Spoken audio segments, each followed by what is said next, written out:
Get out! Your time here is over. The CEO shoved the termination letter across the polished marble table.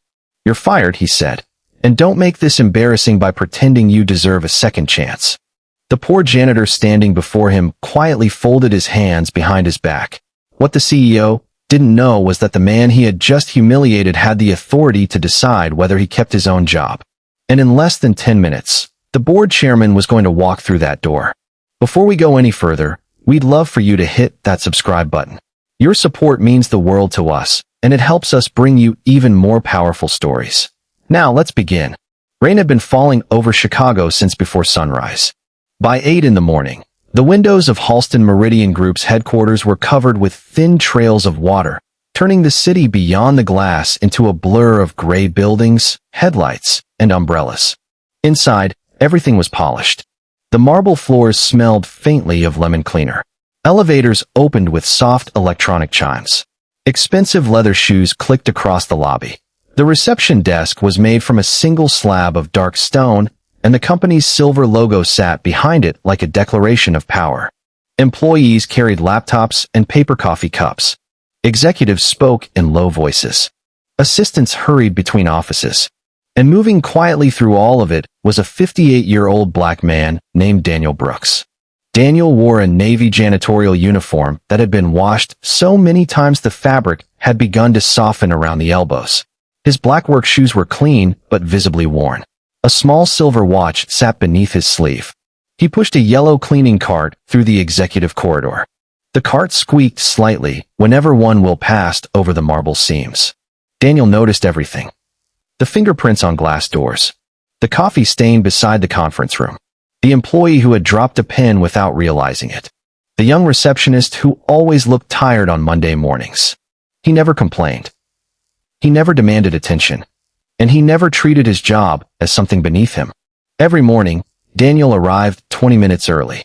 He would unlock the supply closet, check his equipment, and begin working before most executives had finished their first cup of coffee. He greeted everyone. "Morning." "Good morning." "Morning, Mr. Brooks." He remembered names. He remembered birthdays. He remembered that one assistant took her coffee without sugar and that the elderly security guard's knee hurt when the weather turned cold. To Daniel, those details mattered.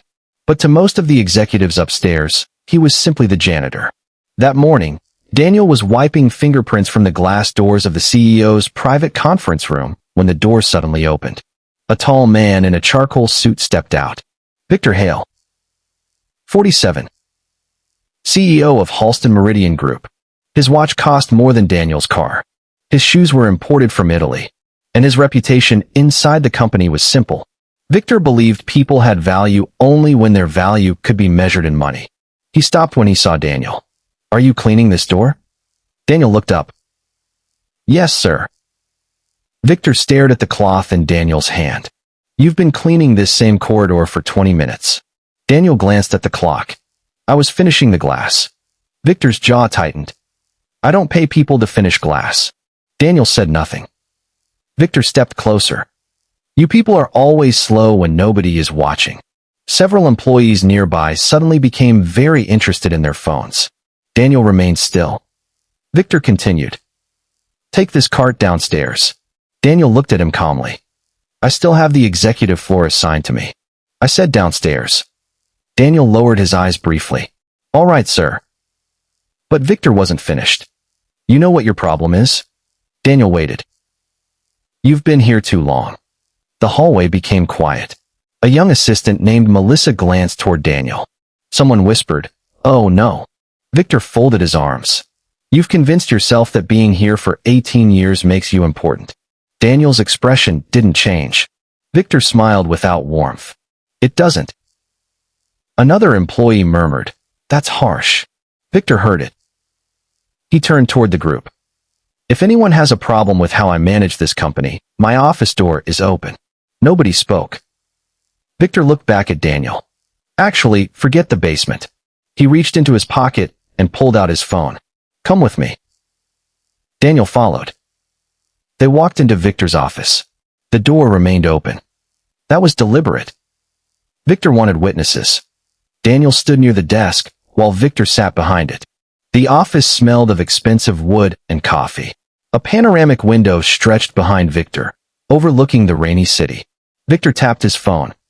18 years, he said. Daniel remained silent. You started here as a night cleaner. Yes. You've been promoted exactly nowhere. Daniel said nothing. Victor leaned back. Do you know why? Daniel waited. Because people like you mistake loyalty for ambition. A few employees gathered outside the open doorway. Victor noticed them and seemed pleased. You're a janitor, Daniel. That's all. Daniel's fingers moved slightly behind his back, but his voice remained calm. I understand. Victor pushed a document across the desk. Then understand this too. Daniel looked down. Termination notice. Effective immediately. The room went completely still. Someone outside whispered, He's firing him? Another voice answered, After 18 years? Victor pointed at the paper. Sign it. Daniel didn't move. Victor's eyes narrowed. What are you waiting for? Daniel picked up the paper. He read it carefully. Then he placed it back on the desk. I've received it. Victor laughed. You're not being asked to review it. I understand. Then sign. Daniel looked at him. I don't believe I need to. Victor's smile disappeared. Excuse me. Daniel spoke softly. You've made your decision. Yes, I have. Then there's nothing more to discuss. Victor stared at him. For a moment, nobody moved. Then Victor leaned forward. You know what I find fascinating about people like you? Daniel waited. You're always proud of being calm. Victor's voice became colder. But calm doesn't mean powerful. A few employees lowered their eyes. Victor continued. It means you know you have no options. Someone in the hallway whispered. That's enough. Another employee said quietly. Poor Daniel. Victor stood. You can collect your things from the maintenance room. Daniel nodded. He turned toward the door. Victor called after him. And Daniel? Daniel stopped. Victor picked up the termination letter. Don't expect a recommendation. Daniel slowly turned around. Victor smiled. You're not exactly executive material. A few nervous laughs came from the hallway. Daniel looked at each person standing there. Then he gave a small nod. Have a good morning. And he walked away. No shouting. No pleading. No accusations. He pushed his cleaning cart back toward the service elevator. His hands were steady. His shoulders were straight. At the elevator, Melissa caught up with him. Mr. Brooks. Daniel stopped. I'm sorry. Daniel gave her a gentle smile. Don't be. But this isn't right. Daniel pressed the elevator button. Sometimes people make decisions before they understand what they're deciding. Melissa frowned. What does that mean? The elevator doors opened. Daniel stepped inside. It means you should keep doing your work well. The doors closed. Down in the maintenance room, Daniel removed his uniform jacket. He folded it neatly. He placed his keys on the desk. Then he took a small black phone from his pocket. It was not the cheap phone most employees had seen him carrying. He dialed one number. The call connected immediately. Good morning, Mr. Brooks. Daniel looked through the small maintenance room window at the rain. Good morning, Eleanor. Is there a problem? Yes. Daniel paused. The CEO has terminated my employment. Silence. Then Eleanor asked, Do you want me to activate the clause? Daniel looked down at the folded uniform. Yes. Immediately. Daniel's voice remained quiet. Immediately. He ended the call. Upstairs, Victor Hale returned to his morning meeting. He expected the rest of the day to continue normally. It didn't. At 9:17 a.m., his chief financial officer rushed into the conference room. Victor. Victor looked annoyed. What? We have a problem. Then solve it. I can't. The CFO placed a tablet on the table. The acquisition funds are frozen. Victor frowned. What? The bank has suspended the transfer. Why? We don't know yet. Victor stood. Call them. We already did. And They said the authorization has been withdrawn. Victor's face hardened. By whom? The CFO hesitated. They wouldn't tell me. Victor's phone rang. He answered. Victor Hale. The voice on the other end was trembling. Sir, legal is asking you to come downstairs. Why? The board chairman is here. Victor froze. What? The chairman just arrived. Victor looked toward the conference room doors. People were whispering outside. The elevator chimed. The doors opened. An elderly black woman stepped into the executive lobby. She was 71. Elegant. Composed. Wearing a cream-colored suit beneath a dark wool coat. Behind her walked 3 attorneys, 2 financial advisors, and the company's corporate secretary. Everyone knew her. Eleanor Brooks. Founder. Majority shareholder. Board chairman. The woman whose signature had created Halston Meridian Group 32 years earlier. The woman who had not visited headquarters in nearly 3 years. The lobby fell silent. Victor rushed toward her. Ms. Brooks. She looked at him. Victor. He forced a smile. I wasn't expecting you. I know. Victor's smile faded. Eleanor looked past him. Where is Daniel? Victor's stomach tightened. Daniel? Yes. The CFO looked at Victor. The corporate secretary looked at Victor. One attorney lowered his eyes. Victor swallowed. Why are you asking about him? Eleanor's expression remained calm. Because I received a call from him. Victor suddenly understood. Not everything. But enough to feel the ground shifting beneath his feet. He lowered his voice. Daniel is a janitor. Eleanor looked directly into his eyes. No. Victor said nothing. Eleanor continued. Daniel Brooks is my younger brother. The hallway erupted in whispers. What? His brother? The janitor? Daniel Brooks. Victor stared at her. Eleanor's voice remained quiet. But more importantly, he is the largest individual shareholder in this company. Victor's face went pale. Someone behind him whispered, Oh my God. The CFO slowly sat down. Victor shook his head. That can't be. Eleanor raised one eyebrow. Why? Because Daniel. Victor stopped himself. Eleanor finished the sentence for him. Looks like a janitor? Nobody spoke. Eleanor turned to the corporate secretary. Read the authorization. The secretary opened a folder. Effective immediately, Daniel Brooks has exercised his controlling shareholder rights under Article 12 of the company's governance agreement. Victor's breathing became shallow. The secretary continued. Pending independent review, all executive compensation adjustments, acquisition authority, and discretionary corporate expenditures authorized by the current CEO are suspended. Victor stared at Eleanor. You can't do this.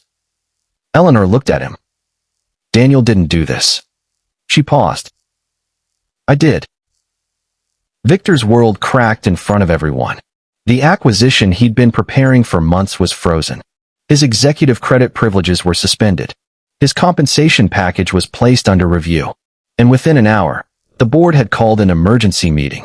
But the worst part for Victor wasn't losing power. It was remembering what he had said. You're a janitor. That's all. Calm doesn't mean powerful. It means you have no options. By noon, Victor found Daniel. He was sitting alone in a small neighborhood cafe 3 miles from the headquarters. His old work jacket hung neatly over the back of his chair. A cup of black coffee sat in front of him. Victor walked inside. People looked up. Victor approached the table. Daniel. Daniel looked up. Mr. Hale. Victor pulled out the chair. Can I sit? Daniel gestured toward it. Victor sat. For several seconds, neither man spoke. Finally, Victor said, I made a mistake. Daniel nodded. Yes. Victor blinked. I came to apologize. Daniel took a sip of coffee. I heard you. Victor leaned forward. I didn't know who you were. Daniel placed the cup down. That is exactly the problem. Victor looked away. I treated you badly. Yes. I was under pressure. I know. The company was struggling. I know. I thought I was making a necessary decision. Daniel looked at him. You weren't making a business decision. Victor frowned. What was I making? A character decision. Victor fell silent. Daniel continued. You saw a man in a uniform and decided his dignity was worth less than yours. Victor's eyes dropped. I was wrong. Yes. I can fix it. Daniel shook his head. Some things can be repaired. Victor looked hopeful. Then let me. Daniel continued. Other things can only be learned from. Victor's face fell. Daniel, please. Daniel's voice never changed. You don't need to apologize because I own shares. Victor looked at him. You need to understand that you should never have needed to know what I owned before treating me like a human being. Victor swallowed. Can you give me another chance? Daniel looked through the cafe window. Rain had begun falling again. He was quiet for several seconds. Then he said, You had your chance when you thought I had nothing. Victor's eyes filled with regret. Daniel. Daniel stood. He picked up his coat. I'm sorry you had to learn this lesson publicly. Victor looked up. What's going to happen to me? Daniel buttoned his coat. That isn't my decision anymore. Victor's voice cracked. Then whose is it? Daniel looked at him one final time. The board's. He walked toward the door. Victor remained seated. Daniel stopped at the entrance. Without turning around, he said, Treat the next person kindly. Then he left. 3 months later, Daniel Brooks had a different life. He did not return to his old office. He didn't need to. Instead, he accepted a position as chairman of the company's Employee Development Foundation.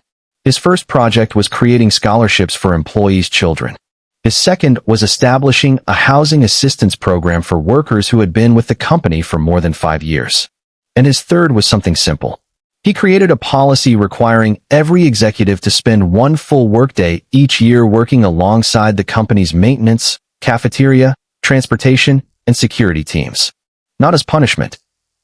As perspective. The first time the policy was announced, people laughed. Then they realized Daniel was serious.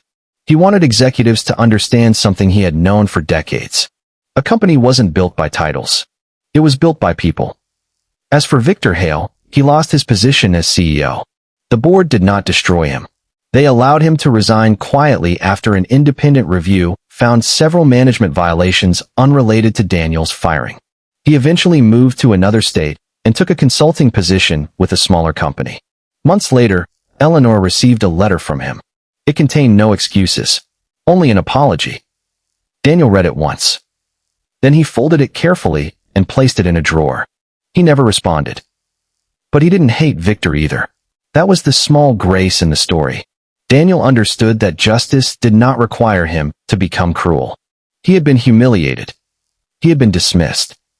He had been treated as though his uniform erased his humanity. But he refused to let someone else's arrogance change the kind of man he was. 1 year after the incident, Daniel returned to the headquarters lobby. The same marble floor. The same glass doors. The same elevators. But something had changed. A young janitor was polishing the reception desk. Daniel stopped. Good morning. The young man looked up. Good morning, sir. Daniel smiled. What's your name? Anthony. Nice to meet you, Anthony. Daniel reached into his pocket and handed him a coffee voucher. Coffee's on me. Anthony smiled. Thank you. Daniel walked away. Nobody in the lobby called him chairman. Nobody needed to. The people who mattered knew.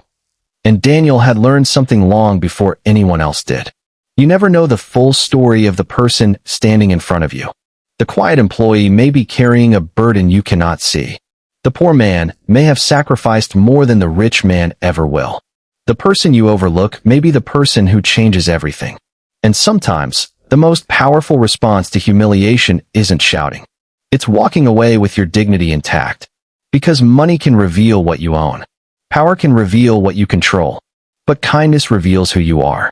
So the next time someone seems insignificant, remember Daniel Brooks. Remember that a uniform is not a measure of a person's worth. And remember that you may never know what someone has survived, what they've built, or what they carry quietly behind their smile. If this story reminded you that patience, humility, and kindness still matter, share it with someone who needs to hear that message. And if you'd like more stories where justice arrives quietly but changes everything, you're always welcome to come back for the next one.